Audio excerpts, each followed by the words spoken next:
Hello, donc j'espère que vous allez bien. Donc demain, là je vais vous emmener avec moi. Demain, je suis invitée à un podcast. J'ai jamais fait ça. Je suis invitée à un podcast, donc on va l'enregistrer, on va le filmer. C'est le podcast de Chloé qui s'appelle Just Help Me.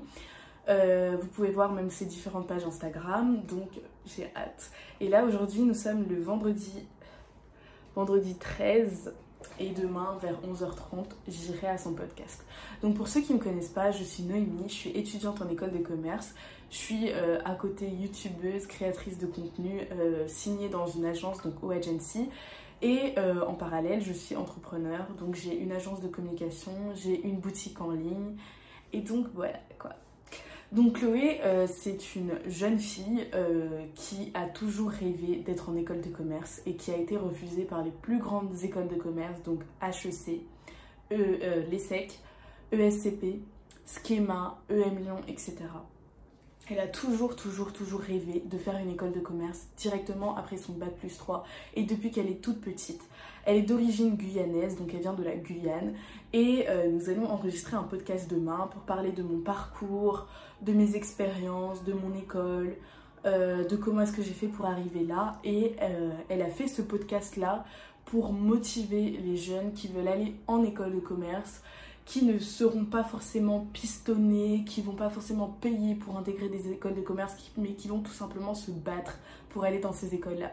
Et aujourd'hui, elle est à Neoma, ou plutôt elle est en train de finir Neoma parce qu'elle a été acceptée à Neoma. Donc là, ça a été son plus grand rêve d'intégrer une école de commerce. Et on va pas se voiler la face, mais Neoma, c'est une très bonne école. C'est, je pense, la 5e école du classement et, si je ne me trompe pas, la 2e école en Global BBA. Donc, je vous emmène avec moi demain. Je vais vous montrer mon petit outfit of the day. Donc, j'ai mis un petit pull comme ça, un petit sac, un petit tote bag, un petit pantalon wide leg et puis des baskets. Donc, voilà. Et ma belle tête un petit peu maquillée. Première année l'année dernière donc à l'ESSEC et je me sentais vraiment toute seule parce que j'étais la seule noire si on peut dire comme ça, à être dans ma classe la seule fille de couleur où les écoles de commerce là c'est vraiment le cliché des blancs, des riches. C'est là que tu sens vraiment que c'est pas du tout les mêmes délires partant d'une école au Cameroun où tu as fait la plus grande partie de ta vie au Cameroun et là d'arriver à des délires où tu n'arrives pas trop à t'intégrer. Et c'est plus là en 2e année où j'ai rencontré des personnes parce que j'ai été en échange aussi au Maroc où j'ai fait 4 mois au Maroc, même si j'avais déjà été dans le pays, mais là vraiment on était... il y avait plus de personnes de couleur, donc il y avait mes amies sénégalaises, des Marocains, tu vois, il y avait des Maliennes, il y avait vraiment de tout. Et c'est là vraiment on a fait un groupe, on était vraiment un petit groupe où là on était plus entre nous. Et c'est ce qu'elle disait tout à l'heure, t'as vraiment les groupes où tu vas voir les groupes de couleur, tu vas voir les groupes où tu as les Algériens, les Marocains, les Libanais, et tu vas voir l'autre groupe où tu as les Camerounais, les Maliennes, les Gabonaises, les machins, et tu vas voir l'autre groupe où tu as les autres, les Espagnols, les Français et tout ça, et c'est ça. Ok, donc maintenant on va recommencer et je vais te laisser te présenter. Ok, donc moi c'est Noémie, je suis franco-camerounaise, je suis en 2e année Global BBA. Et à l'ESSEC. Ouais, à l'ESSEC. Elle est sec du coup. Et l'année prochaine, j'aimerais faire une alternance pendant 2 ans. Parce que nous, c'est obligatoire, c'est 24 à 28 mois. Et j'ai grandi toute ma vie, enfin toute mon adolescence au Cameroun. Et je suis née et j'ai grandi, enfin le primaire, tout ça, avant d'arriver en 5e en France. Waouh. Et donc, attends, le début, donc je suis née. Et ma maternelle, mon primaire, ça a été en France. Ouais. Et tout le reste, donc de ma 5e à ma terminale, j'étais au Cameroun. Et après, je suis revenue. Ça fait combien de temps que tu es revenue là ? Ça fait depuis 2020, donc 2 ans. Pas très longtemps. Ouais. Et comment tu as vécu le retour ? Pour moi, c'était très dur. Parce que ta famille aussi est ici, hein ? Non. T'es toute seule ? Ouais, là, je suis toute... Enfin, le côté de mon père est ici. Mais moi, j'ai vécu avec ma mère, donc ça a plus été... ma mère, elle est au Cameroun. Et quand tu arrives ici, comment tu t'installes ? Comment ça se passe ? Ma famille m'a aidée. Au départ, j'étais chez de la famille, donc des cousines à ma mère et tout ça. Et quand je suis revenue ici, j'ai pas eu la même affection que j'avais quand j'étais au primaire ou au début de collège, donc en 6e, tout ça. Et quand je suis revenue, je me sentais un peu mal parce qu'au Cameroun, c'est vraiment très familial. On est toujours tous ensemble. Là, vraiment, tu as un peu l'aisance, si je peux dire comme ça, où tu vas avoir un chauffeur. Enfin, en Afrique, c'est très commun, tu vois. Tu vas avoir un chauffeur, tu vas être avec une personne qui fait à manger pour toi, qui te lave tout et tout. Et là, maintenant, tu te retrouves seule dans un appartement où tu dois tout faire pour toi-même. Et moi, quand j'étais au Cameroun, je voulais pas apprendre. Et du coup, j'ai appris en étant toute seule. Ah ouais, t'as appris dans le dur. Ouais, grave. J'ai appris vraiment dans le dur. En plus, là, vous étiez confinés et tout ça. Et nous, il n'y avait pas ça au Cameroun. Ah, c'était la fête. Ouais, c'était grave la fête, le Covid, ça n'existait pas. Et là, c'était ça l'année dernière, au point où je suis tombée en dépression. Ah, carrément. Parce que j'arrivais pas du tout à supporter le fait d'être seule et d'être seule dans un appartement. En plus de ça, à l'école, t'arrives pas à t'intégrer. C'est vraiment des groupes et tout ça. Et puis, c'est depuis cette année où je me sens très, très épanouie, depuis que j'ai fait mon échange au Maroc, où là, on a eu un petit groupe. Donc, je traîne avec des Ivoiriennes, comme je disais, des Maliennes, des Gabonaises, des Guinéennes, des Congolais. Enfin, je traîne vraiment plus entre nous, tu vois. Donc en fait, la première année, quand t'es arrivée, t'avais pas forcément de repères. Non.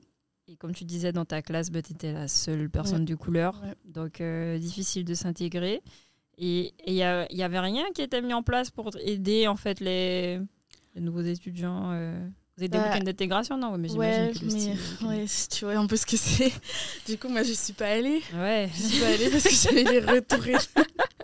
J'avais les retours et tout ça. Et moi, je suis pas allée au week-end d'intégration. Je suis pas allée au truc d'intégration et tout parce que tu vois personne de couleur en fait. Mm-hmm. Et ça se fait que t'as pas de repères en fait. Genre même les délires, au niveau des délires et tout, t'arrives pas trop. Ouais. Enfin, ça va. C'est ce que je racontais parfois à mes amis, que en fait moi j'arrive pas du tout les délires et tout. Enfin, faut vraiment que je trouve des personnes qui sont comme moi. Et après j'ai intégré ESSEC Africa.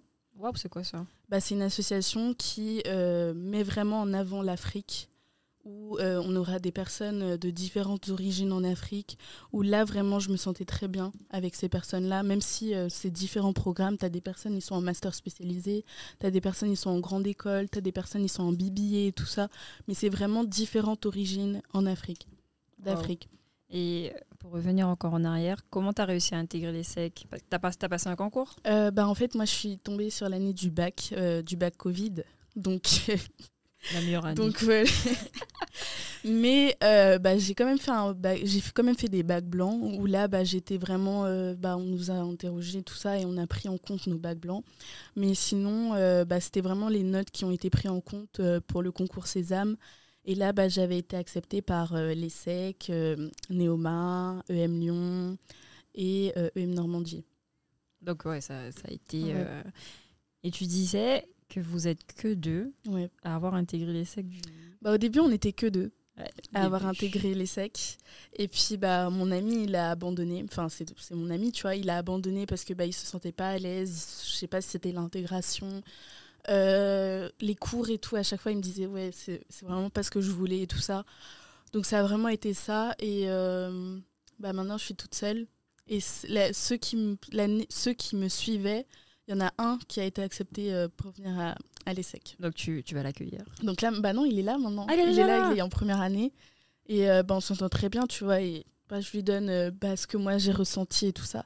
Et lui, il s'est beaucoup plus intégré parce que il connaissait quelques personnes déjà, même s'il habitait aussi au Cameroun.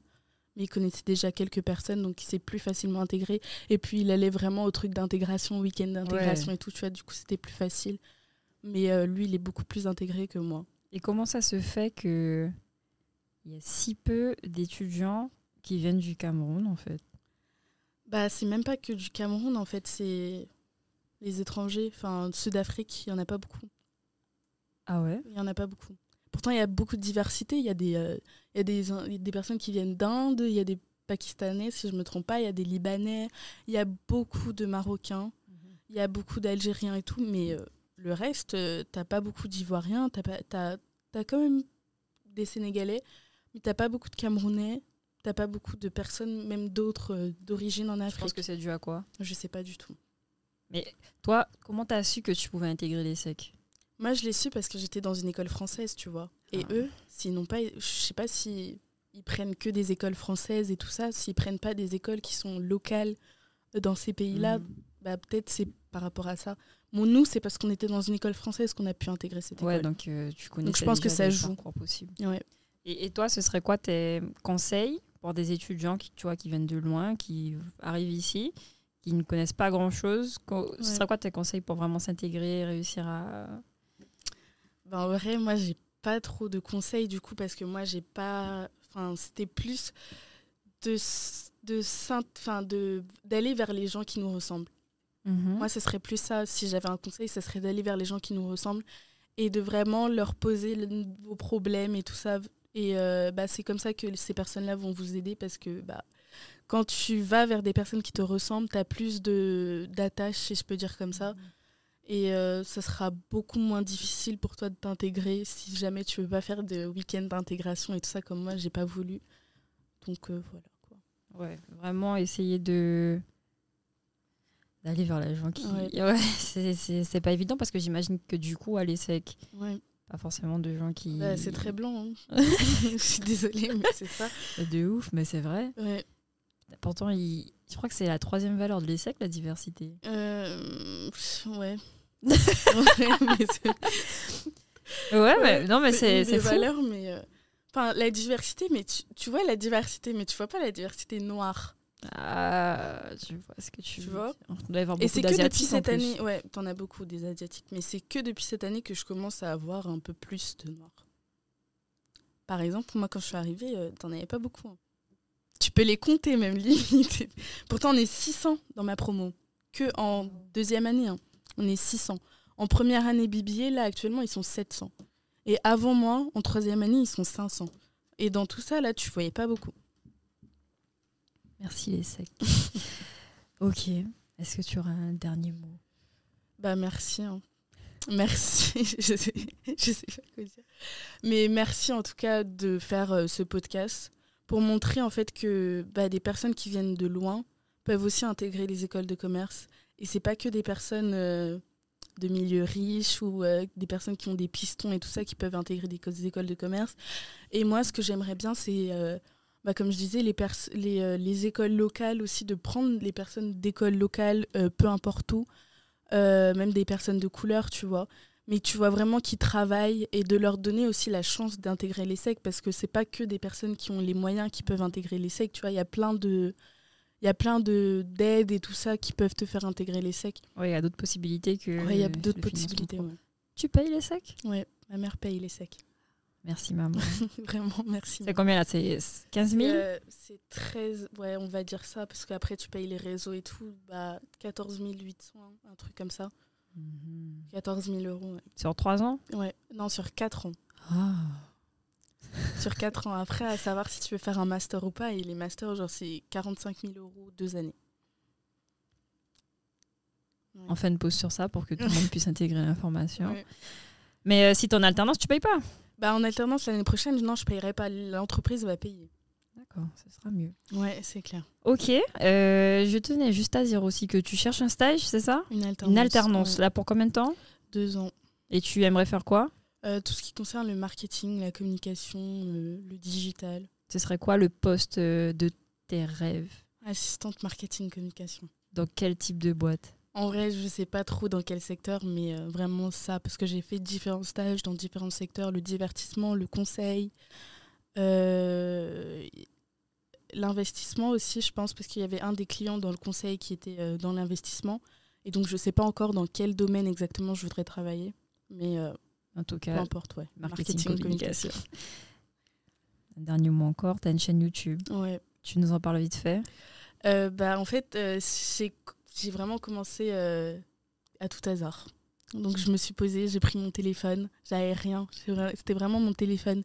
Et je me suis dit, aujourd'hui, je vais faire une vidéo où je vais faire mes résultats Parcoursup. Et quelques mois après, j'ai eu, là, je suis à 17 000 vues. Et pourtant, c'était vraiment un truc comme ça. Et y a un extrait de ma vidéo qui a été acheté par Apple. Acheté? Ouais. Je savais même pas que c'était possible. Si, je te jure que je sais même pas comment ils sont tombés sur ma vidéo. Mais j'ai crié en fait. J'ai fait oh my god! Bah ouais! Tu vois, c'était la vidéo. J'ai fait oh my... Quand j'ai vu les secs, et ça a été, genre cet extrait, je pense, de 5 secondes, a été acheté par Apple pour faire une publicité, genre derrière ton Mac après avoir eu tes résultats du bac. Mais non! Je te jure. Mais moi, j'en revenais pas. Au départ, je me suis dit, ouais, tu vois, c'est les scammers et tout qui m'envoient des mails et tout ça. En plus, c'était un mail anglais bizarre et tout. J'ai quand même répondu. J'allais chercher la personne sur LinkedIn et tout. Et c'était vraiment un truc vrai. On a le droit de savoir combien on t'a payé? C'est secret. C'est un secret? Ok, c'est un secret. Et du coup, c'est quoi la suite de cette chaîne? Du coup, la suite, l'année dernière, je suis tombée en dépression. J'en ai un peu parlé, mais j'ai archivé cette vidéo-là parce que je veux faire une autre vidéo beaucoup plus explicative. Et là, je fais un peu de lifestyle, je parle de mes études, un peu de mon parcours, mais là, j'ai que 4 vidéos. Mais là, je vais vraiment commencer cette année à beaucoup plus parler, donner des conseils aux étudiants de mon parcours et tout ça, et un peu lifestyle, quoi. Et est-ce que c'est Sally qui t'a boosté Elle m'a aussi boosté, ouais. Pendant sa masterclass, ça m'a boosté parce que moi, je voulais déjà abandonner YouTube. Parce que moi, c'était vraiment comme ça, en fait, quand j'ai une idée comme ça, tu vois. Mais elle a dit non. Enfin, faut pas abandonner YouTube et tout, parce que c'est avec YouTube que tu arrives aussi à avoir la notoriété, comparé à Instagram. Donc, j'espère que vous avez aimé cette vidéo. Ça a été un moment très, très sympa à tourner, à partager, avec des personnes qui ont d'autres origines, des personnes qui ont d'autres parcours, d'autres expériences, d'autres objectifs de vie. Et j'ai vraiment été très vraie lors de cette interview en disant que lorsque je suis arrivée en 2020, même avec les avis de mes amis, on constate qu'il n'y a pas beaucoup de diversité noire à l'ESSEC. Il y a de la diversité, il y a des personnes d'autres origines, d'autres pays, etc. Mais il n'y a pas beaucoup de noirs à l'ESSEC. Donc j'espère que je ne vais pas me faire convoquer ou alors insulter à travers les commentaires en disant ça, mais c'est une réalité. Mais les filles qui sont passées avant moi lors du podcast ont dit que à Neoma, il y avait par contre beaucoup de diversité noire, mais qu'il y avait différents clans lors des... Comment on appelle ça? Lors des cours ou alors lors des récréations, lors des pauses. Mais voilà. Donc j'espère que cette vidéo vous aura plu et likez si vous avez aimé, commentez, partagez et on se retrouve lors d'une prochaine vidéo.